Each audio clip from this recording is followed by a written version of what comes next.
Texas Podcast Massacre contains spoilers and adult language. For more horror, visit us at our website at texaspodcastmassacre.com.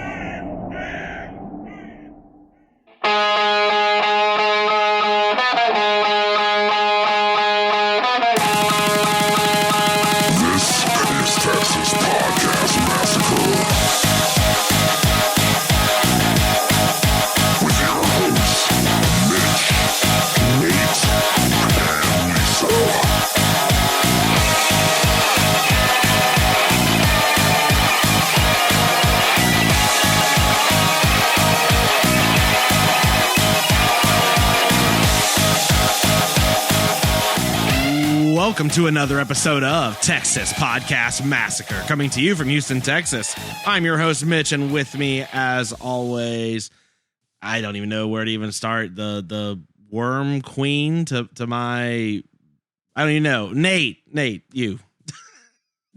I don't know what that was. Bitch is hardcore. It's hardcore. That's right. Bitch is hardcore. Yeah. And of course, we have our queen of unsuspecting victims, Lisa, joining us. Why though? Because this movie's incredible. Because you're the alien queen of this. Okay. With all that entails.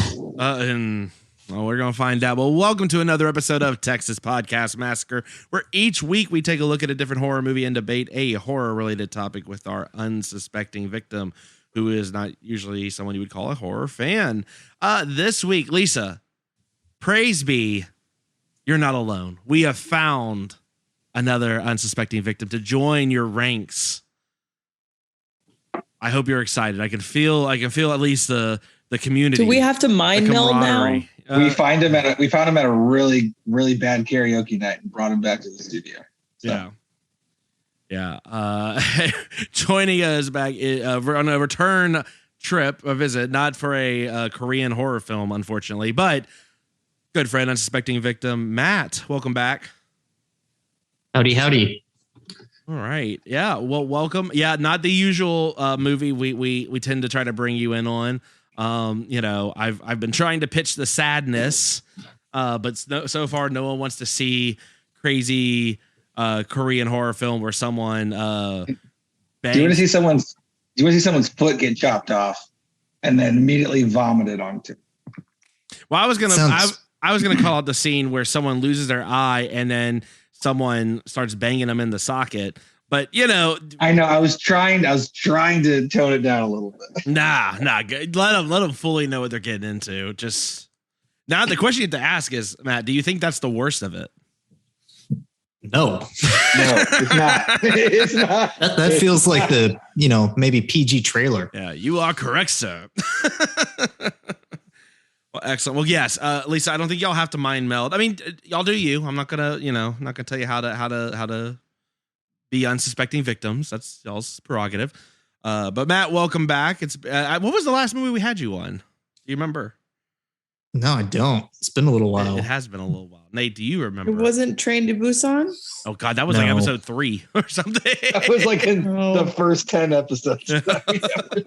Really? We did it that long ago? No, I think it's Starship Troopers.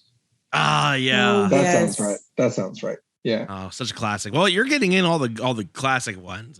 Poor Taylor's been brought in on some not so classic ones. So we'll make it up to her, I guess. But this week's movie of the week is Slither.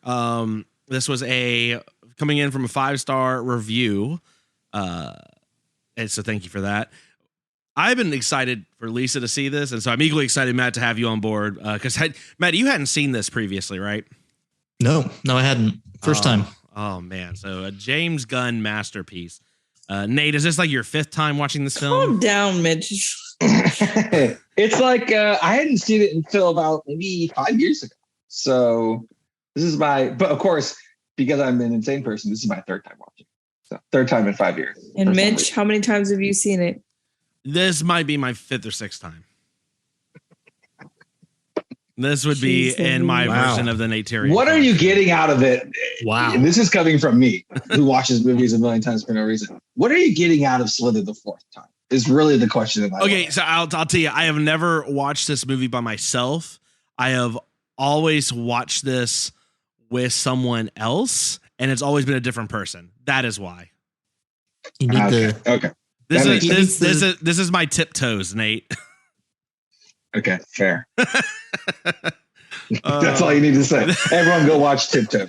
No, don't Matthew do that. McConaughey, Kate Dude. Beckinsale, Gary Oldman as a short person, Peter Dinklage, Patricia Arquette. There's like literally like three or four Oscar winners in this movie for some reason. David Allen Greer having sex at a small person party. It's quite a movie. Highly recommend. Quite a movie. That's one way to describe it. Anyway. Well, I'm excited. I can't wait to get into it. But before we do that, let's have a little debate question.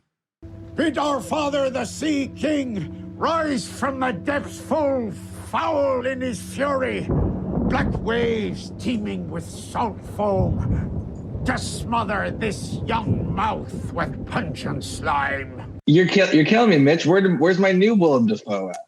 You know what? We're gonna run it back. Hearken to me, you two-legged dogs.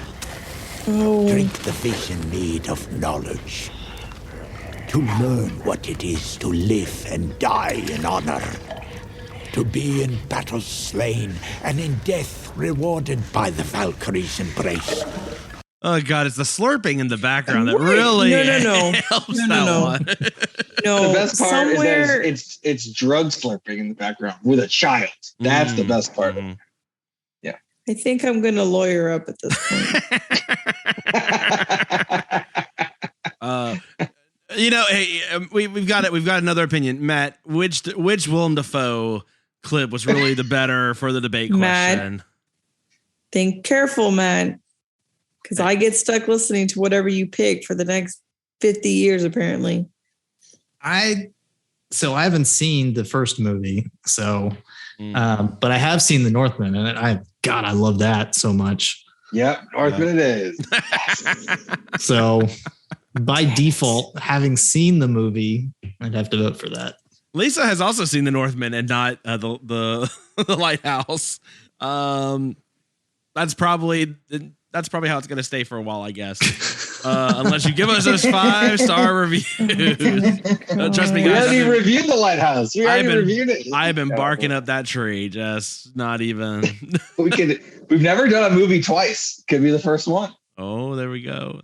I can go even more into the director commentary the second time if you need. Oh God, So, no one needs that. Nate, No Nate, what worries. is the debate question for this week? Okay, the debate question. So Napro's last movie was Starship Troopers, Alien Invasion. This movie, Alien Invasion. Which alien would win in a global fight? Slither aliens or Starship Trooper aliens? This is a great question, Nate. Yep, you're welcome. Some of them, I'm not gonna lie, it's been 250 some episodes. Sometimes we mail it in on the debate. This one, A+ question. Who wants to go first? I might need to think for a second. This is first. Entirely different strategy, alien-wise, takeover. Right? So that's why it's interesting. This is a better Alien versus Predator. Lisa, go ahead. The Slither ones do, for sure. Okay. Why do you think that? I just feel like they can spread more quickly. It's like a virus. So I think they can amass troops quicker, and they don't really care if the host dies, because as we saw, if the host dies, the little slug thing can just move on to another host. So they'll just use and abuse as many humans as they can. Yeah. I'm going to have to 100% disagree, actually. Ooh, here we go. Yep. And let me start by saying, I think this is actually a really good comparison because they have the same weakness. You know, maybe they're all a hive mind. I'll say Elizabeth Banks, or what was? Oh no, that's not a problem. Is this evolving into Denise Richards versus Elizabeth Banks in your mind? Oh God. Is that what's happening right now? I don't know that I like that, but this is a very different podcast. Okay. Well, besides the weakness of the reviewers here, No, I'm going to say they both have the hive mind, right? You take out the brain and everything else kind of, falls apart. But the thing is about the Slither aliens is that, if you apparently just, tie a rag around your mouth, you'll be fine. So, you put somebody in a full suit of armor and they would have no problem going against a Slither. Whereas the bugs from Starship Troopers, man, they'll cut you in half. No way. The maybe deciding point for me is, okay, so like we're all pretty, worn masks for quite some time. Mm-hmm. In a normal like N95 mask, could the Slither bug get into your mouth? Because if no, then that's pretty easy to stop. But if they can get through like that level and you have to like really, put like on a motorcycle helmet or something to stop them, then that impacts my answer. So what do we think? I feel like they could get past an N95. Yeah. Okay, we think so. Okay, all right. That's. Yeah, I think so. I'm tabulating now. Go ahead, Matt. Sorry, I was just. No, I think you're right. Actually, in my head, I was thinking you probably would need something like a motorcycle helmet or something like that. Which, I don't think there's enough of them, but you could make more. Like, it'd be fine. You could take it out. Yeah. Unless they catch them all while people are sleeping, and then, well, maybe Lisa would be right if they're that smart to launch a at-night attack while people are asleep. Okay. All right, Mitch, what do you got? Oh man, goodness. I don't know. I just feel like the Slither bugs are just it's the quick rapid, like how quickly they spawn. It's like, I mean, you got bugs either way, right? But we don't see how new bugs are created in Starship Troopers, and maybe that's what gives me the edge. But I could just imagine. I mean, imagine that big ass beetle getting just like straight, like Matt, your point that you get split in half and all that. I mean, or as long as you cover your mouth, you're fine. But no, if you get like double shanked and just like pumped full of larvae. I mean, imagine that big beetle thing swelling up and then just billions. I mean, they would just overrun you, and the bugs can't cover their mouth, right? The things in Starship Troopers can. I just see them being overrun. I agree. I gotta go with Lisa on this one. I think Slither creatures end up wiping them out. Okay. Damn straight. This is the crossover we all want to see. All up to me. It kind of is. It's all up to Nate. Nate, as long as you get Casper Van Diem in this movie, I don't care what happens. So, please make this movie. Casper Van Diem's schedule is open. It's open. He might be available. We could maybe get this to happen. They're bringing Dina Meyer back in movies, even though she got catastrophically killed in the first one. They don't care. Just do everything. Slither crossover, Killer Clowns from Outer Space crossover. I don't care. I'm gonna lean toward the bugs from Starship Troopers because there's two weak points for the Slither bugs. There's the bug queen host who could be killed, and then you can't bring people in. And Michael Rooker, you kill him, apparently everyone dies. Whereas the brain bug, they captured at the end of Starship Troopers, but they still have to, have the PSA about how they're, putting a bunch of metal stuff up inside it to see how it works, to work backward to stop the bugs. So I feel like less overall weaknesses. Plus, the bugs can throw asteroids across solar systems. They got huge fire bugs.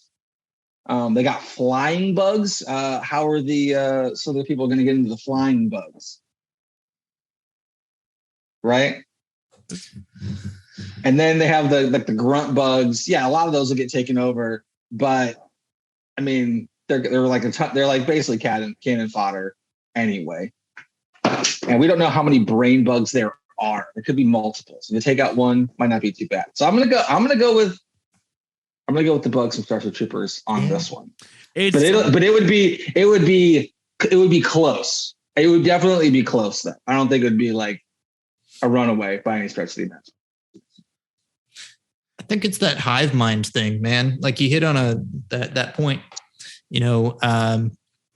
If you take away one brain, but there are multiple brains, the network still survives, right? We don't know if that's how it works. There's only one Michael Rooker, Grant guy. That's James Gunn's entire career. There's only one Michael Rooker, and I must cast him in every movie that I direct. So yeah, agreed. But Slither has the numbers and the takeover ability. Like I said, that's fast. Tight battle. Mm-hmm. All right. So 2-2. Tweet us at TXPodMassacre, TextPodcastMassacre, gmail.com. Let us know. Be the deciding vote on Starship Trooper bugs versus Slither slugs. It rhymes, so it has to be good. Nate, I have just registered the email so that the minute Casper Van Dien is back on Cameo, we can jump right on that and pitch. I don't really need a message from him. Well, what I want to know is I want to pitch the movie in the Cameo, and I guess pay to tell him to tell me if he's down. I don't feel like we'd get a legitimate response otherwise. He's like, I literally don't have an agent anymore. This is the way to contact me.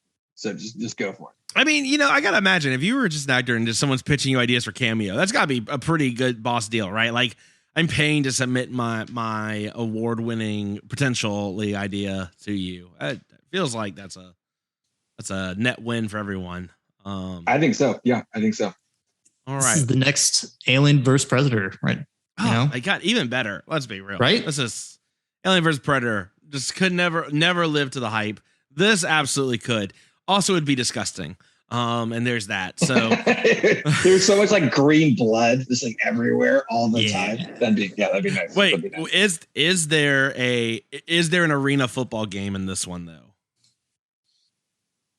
I think there would be. Oh, what if someone threw a pass and then on the ball there was a slug and then the person caught it and went, yeah, and then it jumped in their mouth. Oh, that would be tight. Oof. That would be, come on. The movie writes itself. This is ridiculous. That's so good. All right. Look, there's plenty of other movies being made. This one should be one of those. With that said, let's get gotta be better than Sadako versus Kayako.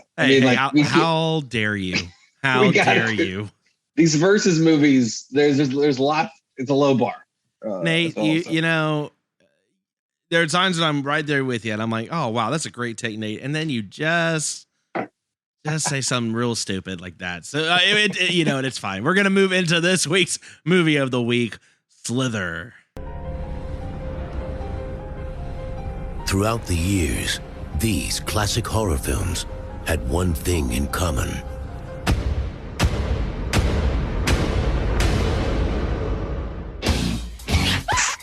It said they were all for sissies. From Universal Pictures comes a film so shocking. We've got a real problem here. So disgusting. Don't let him in your mouth! No! It will change the face of horror. They're doing things to people, turning them into some kind of monsters.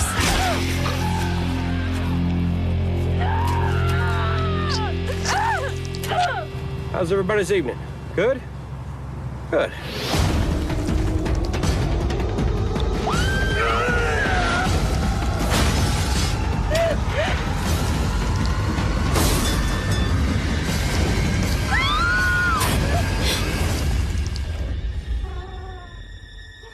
Something's wrong with me.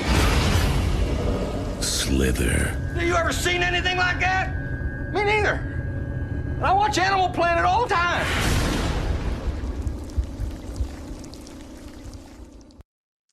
Yeah, that trailer's not doing it any favors. No, not really. This movie is excellent despite its trailer. Matt, as our unsuspecting victim, at least I know you get such a break now. What was the elevator pitch for Slither? What is this movie about for the uninitiated? man, this touches on a couple of different things. So elevator pitch would be small town in South Carolina gets invaded by an alien monster that turns people into zombies, basically, but with a real interesting twist. Love, basically is more important than anything else, is really the heart of this movie. I would have just said the interesting twist is that the bugs want to bang Elizabeth Banks. Done. That's really what that nailed down to. It's weird. This movie's great. Nate, what can you tell us about this one? I mean, just based on what you're talking, apparently 90s was all Jennifer Love Hewitt, but 2000s was Elizabeth Banks' time, apparently, according to. Funnily enough, I think I did watch a number of Elizabeth Banks films as I think it moved that direction. What a coincidence. I can hear Lisa rolling her eyes and I can't see her. I can just, how did you know?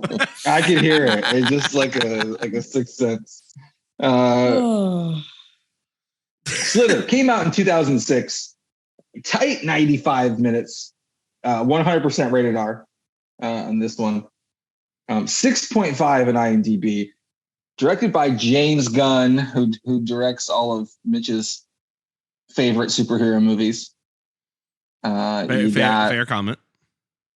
You got Guardians of the Galaxy 1. I guess there's a third one coming. So 1 through 3. There was Suicide Squad, which I know Mitch liked. And then Peacemaker, a spinoff with Mitch's favorite wrestler, John Cena. And he also did the dark quasi superhero movie before he did the superhero movies called Super, featuring Rainn Wilson and Elliot Page. So that was apparently the start of that. And Slither was his first kind of major movie. So there you go. More Gardens and Suicides and all kinds of great stuff from here. Movie top billing in this movie. I don't know why he's top billing because I feel like Elizabeth Banks is on the screen more. But Nathan Fillion. Lisa, you have a crush on Nathan Fillion? No. Okay, because you might be a little younger than the target Nathan Fillion demographic, but I feel like a lot of people have a crush on Nathan Fillion for some reason. I think he's funny. Do you have a crush on Nathan Fillion? No, I've just heard from multiple people. I'm aware of multiple people. Who are people. these multiple people? It sounds like there's one very specific multiple person in the Portland area. No, and he is now the president of the Nathan Fillion Portland fan club. Hey, look, got a great name. Can't knock him there. So Nathan Fillion, you might remember him from, he's been in a lot of everything. Firefly, the TV show Firefly. Buffy the Vampire Slayer, he was in briefly. That's a horror one. The classic film Dracula 2000. Future episode on that one. Has anyone ever seen Dracula 2000? Yes, unfortunately. No. And that's okay. No. Well, hey, think of it this way. Dracula 2000, way better than Dracula 3000. Look both of those up. Don't look any of those up. Nope, look it up. Not selling me. Dracula 2000 has Gerard Butler, Johnny Lee Miller. Okay, like we got some actual like actors in there. Christopher Plummer, Academy Award winner. Omar Epps. Which movie are you talking about? You're not talking about this movie. So I'm talking about Dracula 2000. Dracula 3000 has Coolio. I rest my case. Okay, so Dracula 3000 is the better one. Okay, moving on. He does say bazongas in the movie. You're also he does. Okay. White Noise 2. No, Lisa. White Noise 2. Lisa, what were you saying? About that. It's okay. Nate doesn't care, Mitch. It's fine. It's story. No, go for it. You're forgetting Nathan Fillion was in Dr. Horrible's sing-along blog. That was going to be on. I was going chronologically, but yes, that's a classic. Okay, sorry, I stole your thunder. No worries. White Noise 2. Remember White Noise 1? I believe that was with Michael Keaton. You remember there was a White Noise 2. There was a White Noise 2. Dr. Horrible sing along blog, which is fantastic. Highly recommend that one. And then he's in some stuff. He's in Castle. He's in something called The Rookie, whatever that is. And a bunch of video games. Halo, Saints Row, Uncharted fan film. Apparently Green Lantern and a bunch of animated DC movies, etc. And he was in Suicide Squad as well. So there you go, Nathan Fillion. If James Gunn is doing the movie, then third build person in this movie, Michael Rooker is, I think, contractually involved, has to be involved pretty much every time. Michael Rooker was in previous proposed movie, Henry Portrait of a Serial Killer, which Lisa turned down, which is a smart move. Previously proposed movie. It was a proposed movie. You had a selection, and you did not choose it. Someone did offer or ask if we did that one. Probably also, not miss that Korean movie. Yes, yeah. He's been into so much stuff. He was Merle in Walking Dead. He's gonna be in the next Fast and the Furious movie next year, so you got that to look forward to. He was Mary Poppins in Guardians of the Galaxy. Mm-hmm. Yep, he was in the terrible Blumhouse Fantasy Island horror remake, and in previous episode, along with Elizabeth Banks, Brightburn. That's right, Mitch's favorite movie, Brightburn. The bright burning continues. Belko Experiment, and a variety of other things, including Lollipop Chainsaw, which was a great video game about 10 years ago. So yeah, there's that. And then apparently Mitch's new crush, Elizabeth Banks, not in very much horror, although she's supposed to direct and star in the Invisible Woman movie that's coming out. No relation to the Invisible Man, Elizabeth Moss movie. Lisa, are you interested in that one? Maybe. Okay. We'll see. Elizabeth Banks has pivoted to being a director. She directed Pitch Perfect 2 and the Kristen Stewart Charlie's Angel movie. Does that help you? Oh boy. Never mind, I'm out. Okay, never mind. Well, you got to start somewhere. She was in, I don't know, not a lot horror-wise. So obviously Brightburn, previous episode. Go watch her in Wet Hot American Summer, the TV show and movie, which are both spectacular. And she's in The Hunger Games, I guess. I don't know how horror that is, but fairly close. Yeah. So that's it. Initial thoughts on this one. Mitch thinks it's a classic. I'm interested to hear from the unsuspecting victims on what you guys think.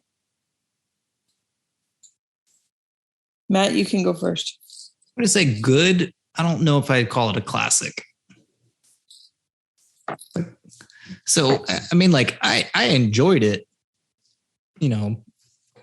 but I don't know if I'm going to remember it the same way that I would, if we go back to the last movie I was in here, like The Bugs, that movie's been out for what, 20 something years. And I feel like 25 years, 25. Wow. Okay. Well, anyway, that's made there have been so many fan fictions and things off of that. That was an iconic movie.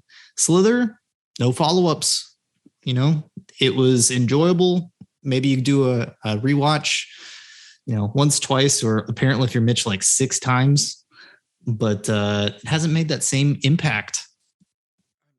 Doesn't mean it's bad. It's just not iconic. Can I go back to one comment?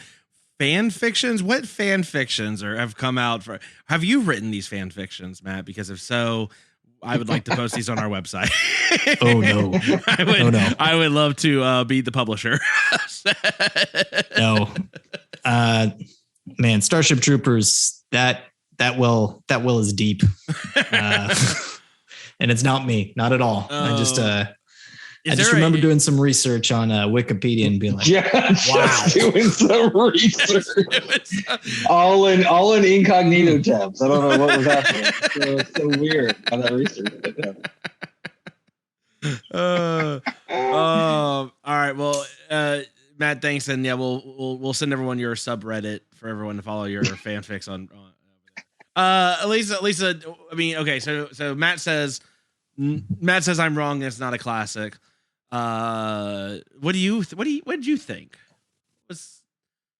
You really have to ask. I do.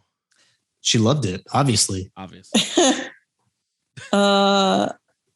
See, here's a problem with some of these that you like so much, Mitch.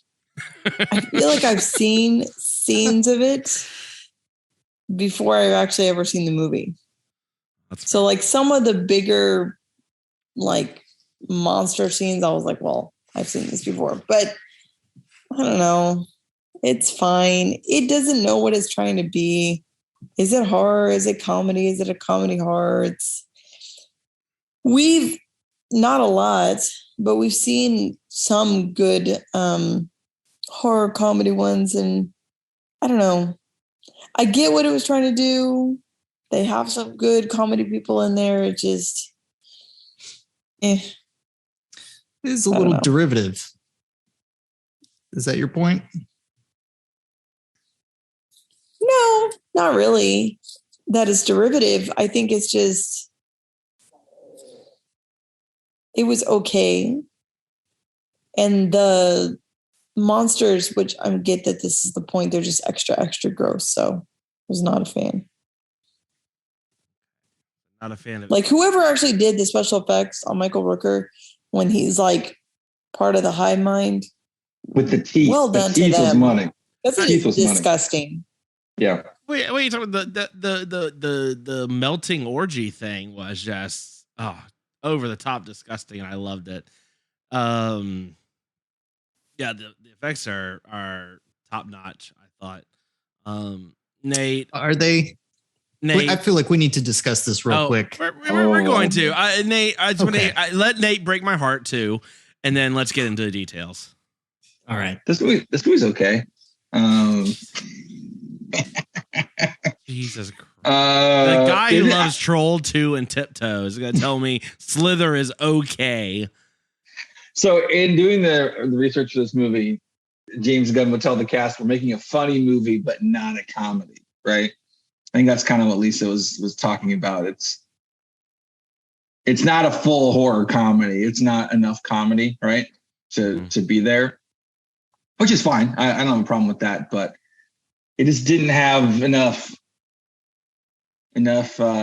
like, I don't know, memorable moments for me to think it was like anything better than like pretty good. So Jenna Fisher cameo is pretty solid, who was James Gunn's wife at the time. Yeah, that part is aged. So there's that. That part is aged better over time too, because at the time, obviously, no one really knew who Jenna Fisher was. Right now, it's like, holy shit, Jenna Fisher's in here. Bam. Yep. Yeah. So that was cool, but no, I mean it's good. I mean it calls back to other horror movies. You know, Toxic Avengers playing in the background. I did catch that.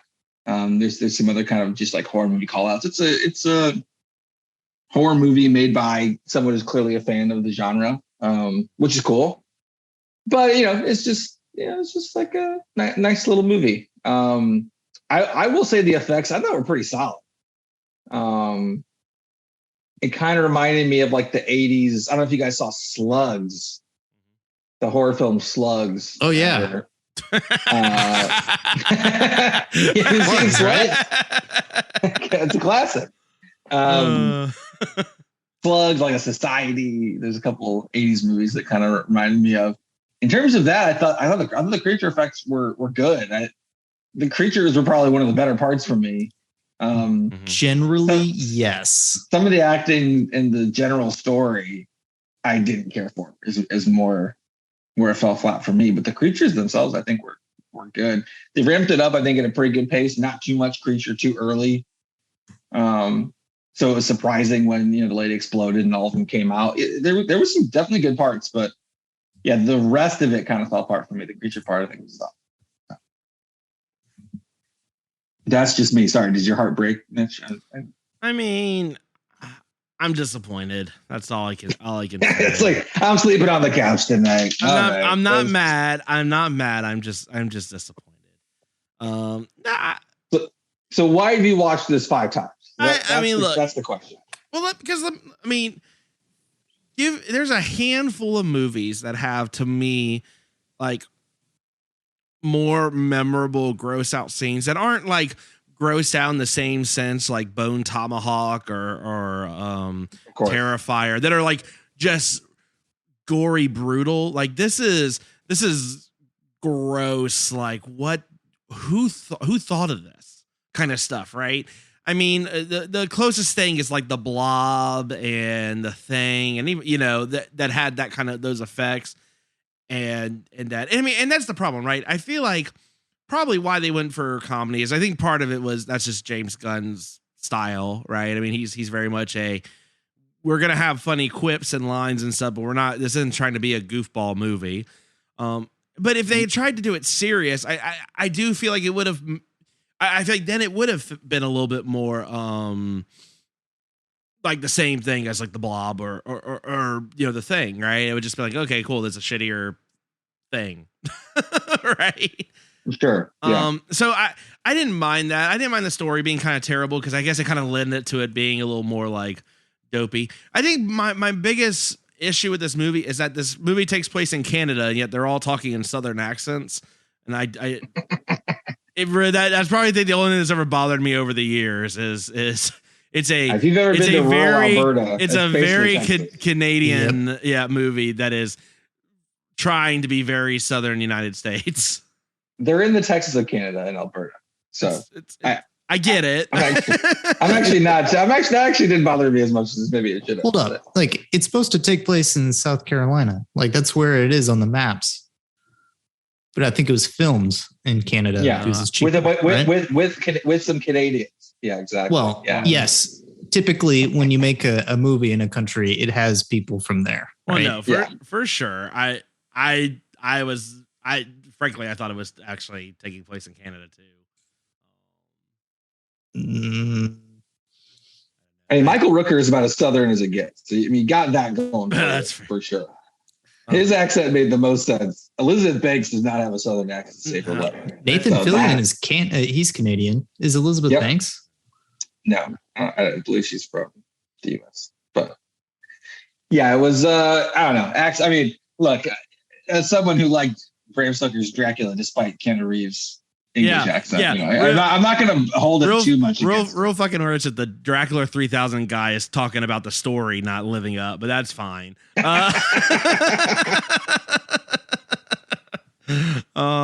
Okay, so look, let's talk about some. Okay, so you've told me what's bad. Okay, let's talk about some good stuff. Let's be positive, right? Hold on. I've got to, before we go on to that, sure. I do need to address this. I'm going to say in general, the effects were very good. The one thing I just specifically need to call out was that zombie deer. Like that was comical. Like it's just Nathan Fillion just like, I'm choking a zombie deer. But if I shake the camera enough, you can't tell that it's just like a, foam. Like that was what really lost it for me. And apparently reading up on the trivia, I think that's James Gunn's like least favorite scene for that same reason too. I'm just surprised you like it with the dogs getting eviscerated. I mean, that was sad, but Mitch's anti-dead dog in movie. You don't see it's not on screen, so it's fine. Okay, so if it's off screen, it's okay. If they're just throwing dead corpses around, that's true. It's all right. Yeah, and it's not like you really like meet these animals. They're not really characters. They're just like, oh, they're just random dog. Right? That's the difference. It's versus like this is like the family dog that you've watched the whole movie, and then all of a sudden they're like, just blown up like in your favorite movie, Bus Party to Hell or whatever. What was the movie where they just blew up the dog because the director's like, I could. I just wanted to keep everyone on their toes. No, that was in Planet Terror. Was that Planet Terror? I thought that was a Bus Party to Hell. They ran over the dog like while they were doing the car chase scene, just because he could. I know. There's the Tara Reid film that I think they also blew up a dog with like a grenade or some stupid thing. Because you laughed very hard at that, and I almost kicked you out of the house. the point. Either way, it was hilarious. Okay. Yeah, So does the animal do the animals die in this one? Yes. So people are dying, animals are dying, slug things are dying, possessed humans are dying, and then like orgy hive mind Michael Rookers are dying. It's a lot. It's pretty equal across the spectrum. There's a lot of things getting murdered. I don't know that I should have looked at the body count, but it's high. It's high. Yeah, I did get nervous for Lisa because there was a baby introduced early on, and I could just tell there was a what? Oh no, what's going to happen? You're right. What I was like to that baby. I was like, don't worry. Don't ask questions you don't want to know the answer to. Just assume everything's fine. It's like the book Good Omens. Like, yeah, just let's just pretend this is what happened. It's fine. Well, hey, little girls definitely die for sure, or get possessed at least. There's that. Yeah. They are the worst like zombie actors I've ever seen, and it's glorious.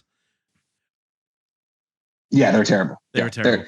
Like making the kids from Pet Sematary look incredible.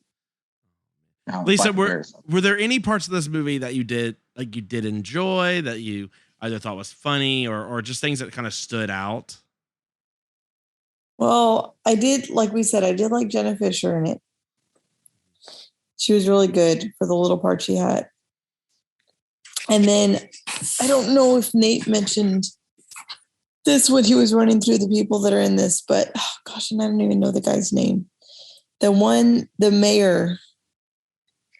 Jack McCready. That was his character name. That's his character name. Yeah. Yeah. I don't know. What's his real name? I don't know. Greg Henry. Anyway. Yeah. Thank you, Greg Henry. So he's also in Gilmore Girls. Yes. And this is the first time I've seen him in something that's not Gilmore Girls. He's a character actor in every TV show ever. Oh man, I guarantee you've seen him in something else. He's in like he's. I mean, maybe, but it was very odd to see him play such a wildly different character than what he plays on Gilmore Girls. So the cast was really the best part of the movie, I think. And that's about it. Okay. That's it. So Jenna Fisher, Gilmore Girls guy, and those list. And Nathan Fillion and Elizabeth Banks, I like them too. What do you think about Elizabeth Banks' Southern accent? I mean, sure. For such a campy movie, it's fine. Okay. All right.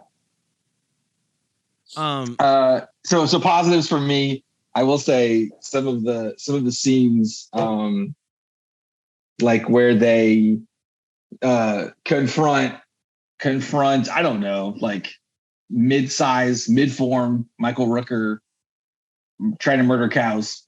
Apparently that was practical work done with a bunch of puppeteers.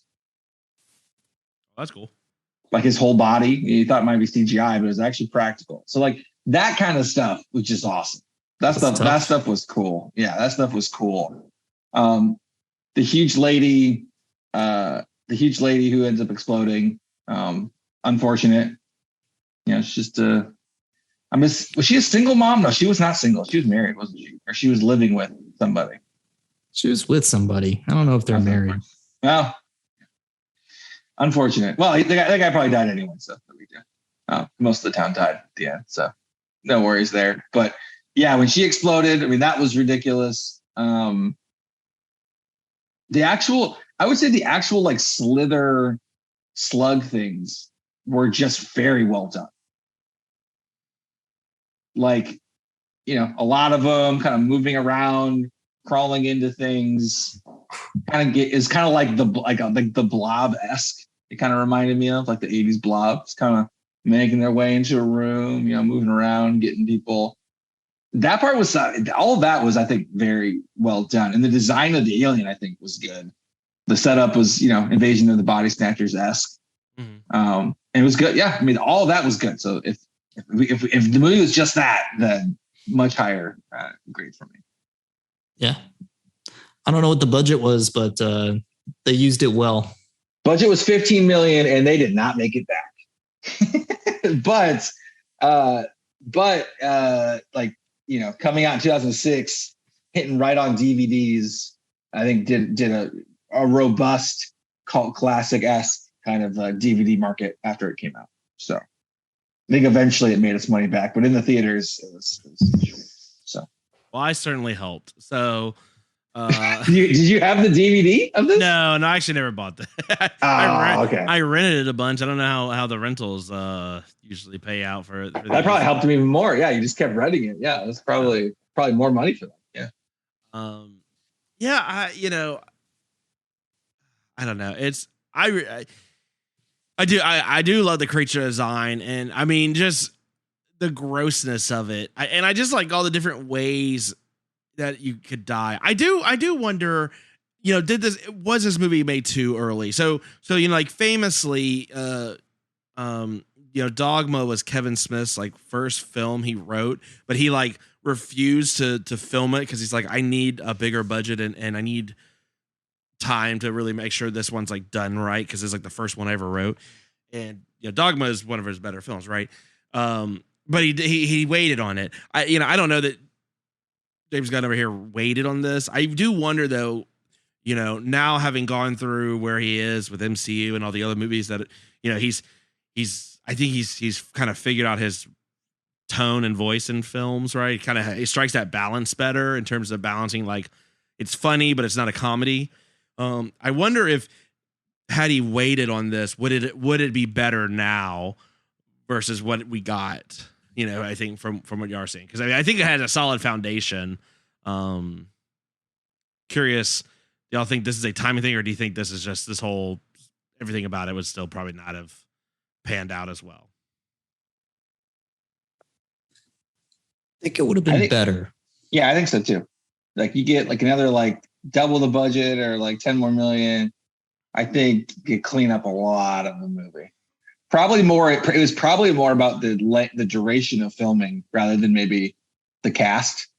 I think it was a pretty fast turnaround on this film. So that was probably more the factor than the actors are all solid actors. I mean, it's not like they cast like ridiculously bad people. Probably more of a time.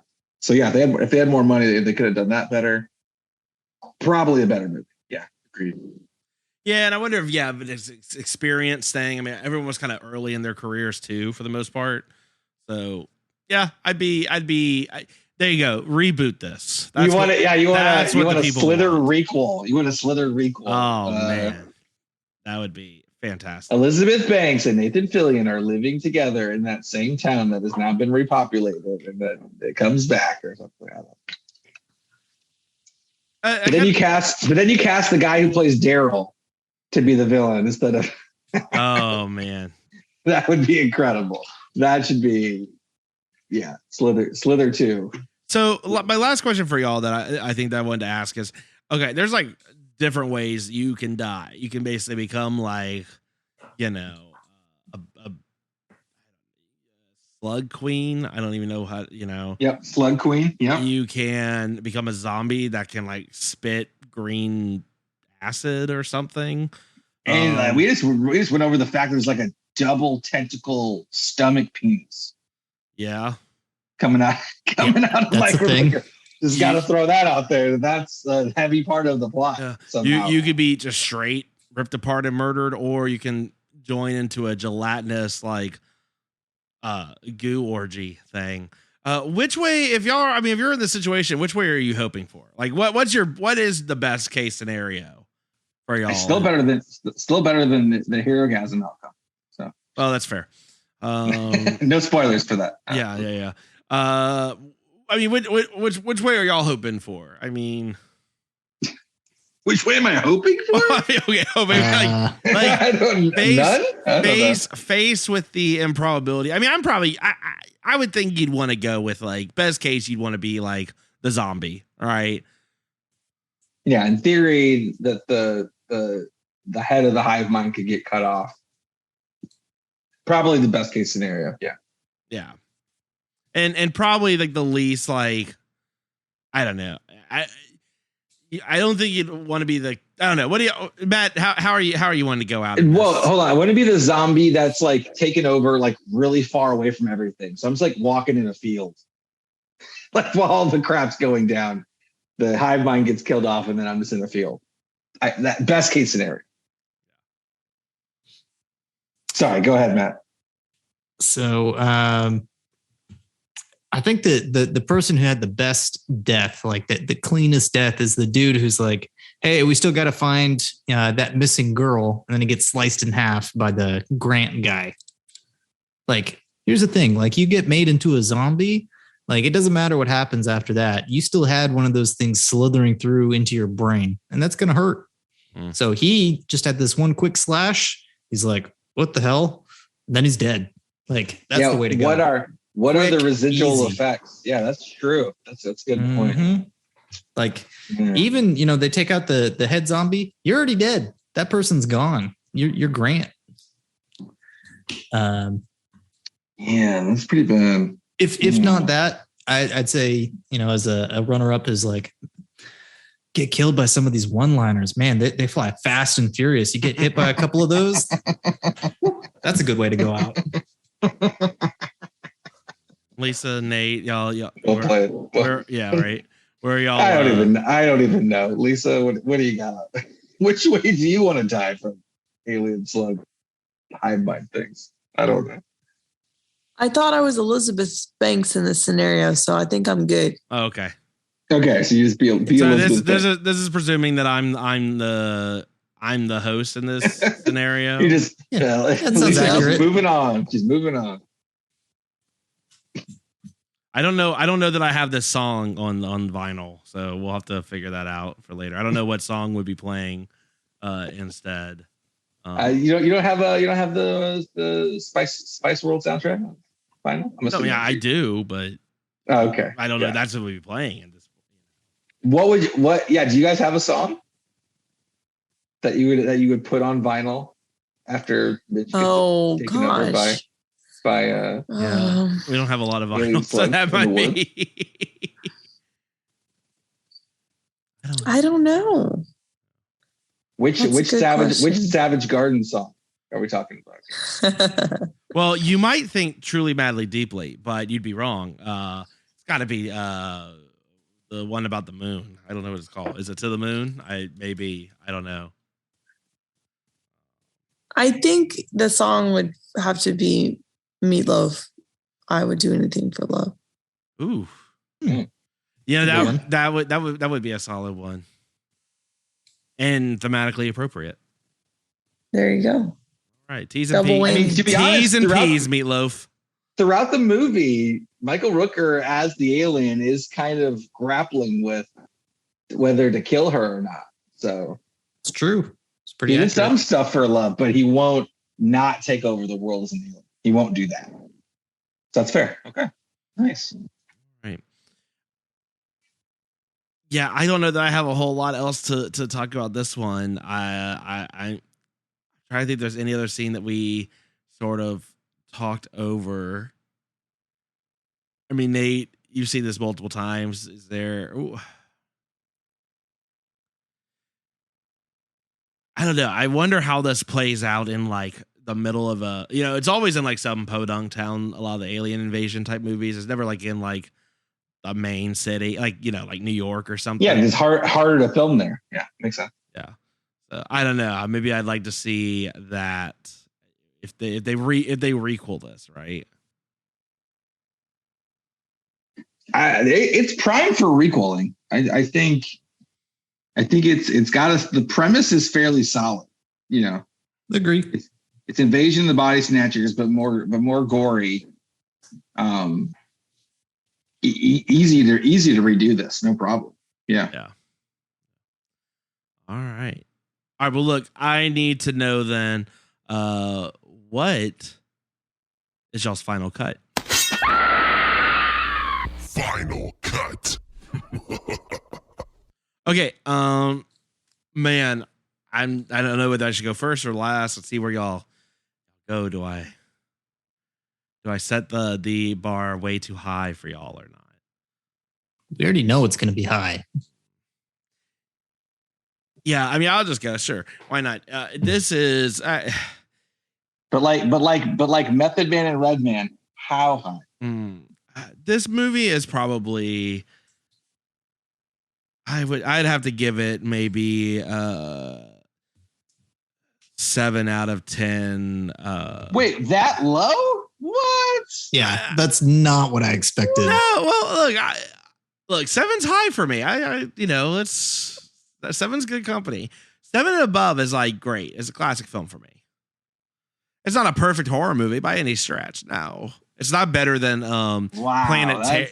It's not better than Planet Terror. Let's be real. It is, but I mean, come on. It's got some pretty gross out scenes and stuff. And I mean, I like Nathan Fillion plenty. I do think Nathan Fillion, as much as I do like him as an actor, I really drawing a blank on anything that he's really sort of been the lead and really carried. Like he's been the reason why you've tuned in. Like Firefly's good, but Firefly's good because of it's an ensemble cast. Have you watched 38 seasons of Castle? No, I have not. Because that would be the thing, probably. Yeah. That would probably be the thing. Yeah. Sorry, I don't keep it on TNT for most of my day. I don't think that was a TNT shit. I don't think that was it's not going back to back on Rizzolian Island. Like that. I don't think we're that level. Leverage. Yeah, leverage. I followed up on that. 7 is a very respectable good score. Again, I don't disagree with all the comments y'all said. I think maybe a little harsh in my opinion. This movie does do fine. I think if he were doing it now, I feel like this movie, even if it did the same exact movie, just more with better timing, everyone's got more experience and just more budget or maybe a longer shooting schedule, whatever he said. I think the foundation is so strong that this movie could have been done a whole lot better later on in their everyone's respective careers. It's still really good and I still enjoy watching people, but maybe that's why I said it's 7 versus like an 8.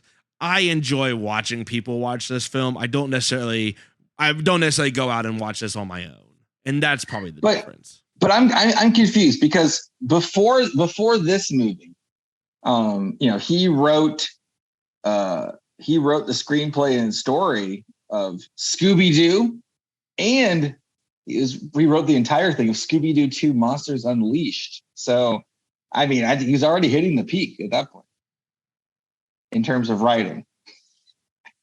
Additional writing on 13 Ghosts with Shannon Elizabeth. I'm just gonna wait. He wrote 13 Ghosts. Additional writing. So they brought him in to punch it up.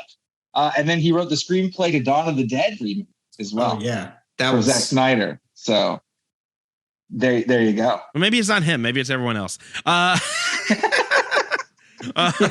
have watched the Scooby-Doo movies way too many times, unfortunately. They are way more adults than they have any right to be. So, thanks, James Gunn. I mean, as a father of a young child, I'm sure that's paying dividends now. Is it? I'm just like, why is Velma have so much cleavage? What is happening in this movie? I'm very confused. Let's give some for the moms and dads out there. Yeah, really. Lisa, bring it way down. Bring it way down. What do you got? I don't know. Tear my heart to shreds like these dogs in this movie. The acting was good. The special effects makeup was good. Just the baby makeup. I love that. That's incredible. No one's ever called out the makeup as the positive. Like, you're really reaching there. I love it. The baby, we presume, is okay, although the little girls weren't. Do we, though? Yes, Matt. Yes. The baby's fine. Somebody found the baby. The baby's fine. Otherwise, I won't sleep tonight. Overall, it's okay. Will I ever watch it again? No, but I've already seen it. Mitch has already seen my reactions to it, so I think I'm off the hook for ever seeing it again. I'd probably give it a 4 out of 10. Okay. Slugs. not the worst we've ever seen. Yeah, not confident, but not like, not brutal. Yeah. Yeah. Sorry. Okay. We've seen much worse. All right, Matt, what do you got? I'd go with the 6, maybe 6.5. Like it's not a bad movie. It's just to the point. It's like I've watched it once. I don't feel the need to watch it again. It's not going to be something I watch on repeat. But I enjoyed it. Like I was saying, those one-liners were fantastic. That hitting that nice blend of comedy, while not exactly being a comedy. It's great. This might as well have been like an Arnold Schwarzenegger movie for all the one-liners and kind of quips that they've had. So yeah, I give it a 6.5. Like it's enjoyable, not necessarily super memorable, but I'm glad I watched it. No problems. Okay.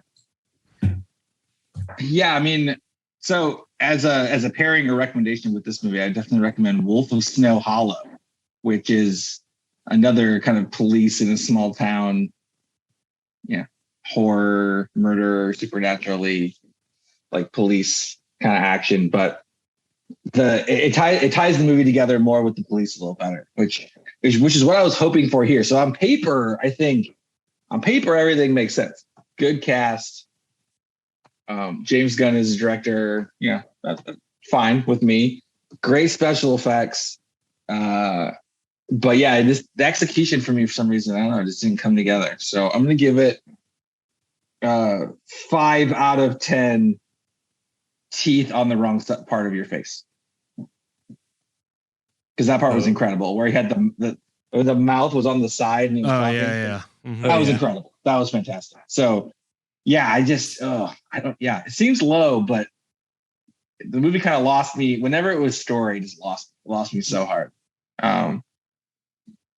So yeah, but I would be up for a requel on this one. I think they're not making Invasion of the Body Snatchers movies anymore. I think Slither could be the heir apparent to the aliens from outer space taking over in interesting ways franchise. So looking forward to John Cena starring in Slither 2 in the near future from James Gunn. Well, Nate, I mean, this is as you know, in the month of June, we celebrate John Cena's 20th year of professional wrestling. So makes sense that he should be. That was exactly what I was referencing. Wow, we're so in sync. It's incredible.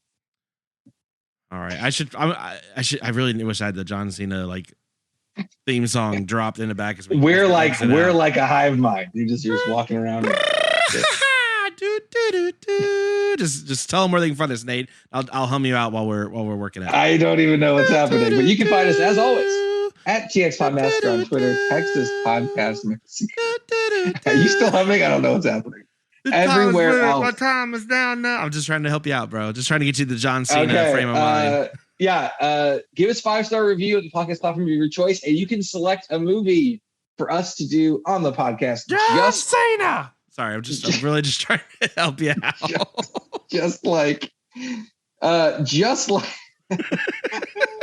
have no. Yeah, you think that's bad? I just got that in stereo. Yeah. Anyway, live Mitch and Zoom Mitch, and all the children are awake. And the children are awake now. Thank you, Stacy Bryan 621 from iTunes for your 5-star review, which got a Slither. You can do the same on the podcast platform of your choice. Give us a call too. 346-246-3143. Cast the deciding vote on Starship Troopers Bugs versus Slither Slugs. Coming up, we have some more requests for people and potentially a theme month. It's been like a whole 1 month since I had a theme month. So now we gotta get back in. So stay tuned for that. Lisa, how excited are you for whatever the theme month is? Not knowing anything about it. Not at all. Is it my puppet month yet? Or are we? No, puppet month is just, it's It's always next month. Puppet month it's coming, or it's always 2 months away. Let's say that. It's always 2 months. You can't run away from Puppet Master forever. In the same way that I can't run away from Hansel and Gretel. I don't know. I'm pretty sure a coherent story has run away from Puppet Master successfully for the entire run of the franchise. I think it's. Hey, Nate, the knock against this movie, right? There's not like 8 of them like there are Puppet Masters. So they don't just make 8 movies for nothing, Nate. It's clearly. They do. The budgets were so low. It was almost a Full Moon Entertainment presents all of the Puppet Master movies. I can't wait to see the budgets on those when we actually do one. It's going to be just comically low. Oh, goodness. For any of the sequels. Matt, thank you so much for joining us for this one. Always good to have you. Hey, Starship Troopers has a lot of terrible sequels. So just keep that in mind. Matt, you're working up to become our resident Asian film expert, as well as our entomologist or whatever. What's the bug one? I don't know. Yeah, that sounds right. Yeah. Just say bug spurt. The bug spurt. I don't want to say that, but we'll go with it. It's happened. It's a thing now. And no, I don't like it. that should be on Lisa's biography for this on our website. It's happening and I don't like it. Thank you from all of us here at Texas Podcast Massacre. Thank you so much for tuning in, and just keep telling yourself it's only a movie. Good night.